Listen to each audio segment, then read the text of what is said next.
How is it that you as a dentist got interested in dealing with sleep apnea? Realized that a lot of my dental patients had headaches.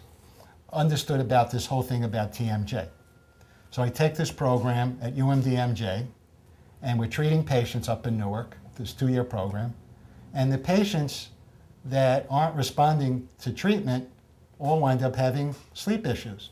Before the 1980s, tracheostomy was the only cure for sleep apnea. A hole? A hole in your trachea. Oh. Most people didn't care for that. All of a sudden, down under, this crazy Australian takes this vacuum cleaner, puts it in reverse. We're hoping that he cleaned out the filter in the airbag, hooks it up to a hose, sticks it in his face, the world's first CPAP machine to open it up. Second treatment is where you do surgery on the soft palate, done by ear, nose, and throat. Works well on a small percentage of people, but if you're choking in the oral pharynx or the hypopharynx, which is below the tongue and above the voice box, trimming that stuff doesn't work. 20 years ago, the oral appliances came. The way they really work, most of them, is that you're moving your jaw forward. If your jaw goes forward, your tongue comes along with it. Also, it tightens up your throat muscles. If you remember in CPR, they put your head back, move your jaw forward. So this is the ABCs of CPR. This is nothing new, but it sort of got rethought. So, doctor, I want to actually hold the devices. They don't look like they're that complicated, like they'd be easy to use.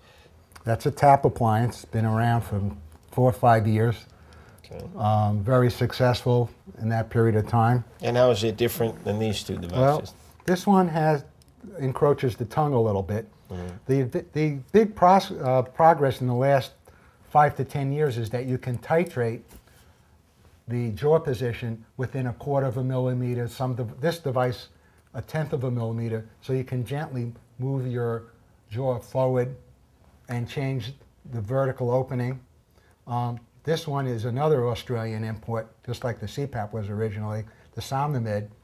And this allows you, if you want to drink or speak, really, really comfortable. And then there's a side mechanism here to allow you to move it 1/10 of a millimeter. Either, I would do this, or I can instruct the patient to do it if they're coming a distance. We train them to do that. And we'll do a telephone consultation to help them titrate to get them into the right spot. And this is a modified Hertz, similar.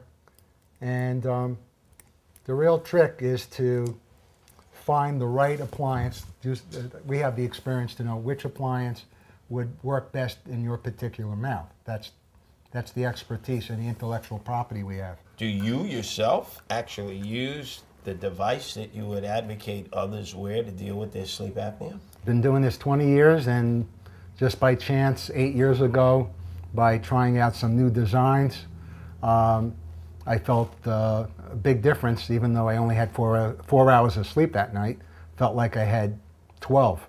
So then it was time to go for a sleep study, get it officially diagnosed, and I already had the devices, so it was a no-brainer for me.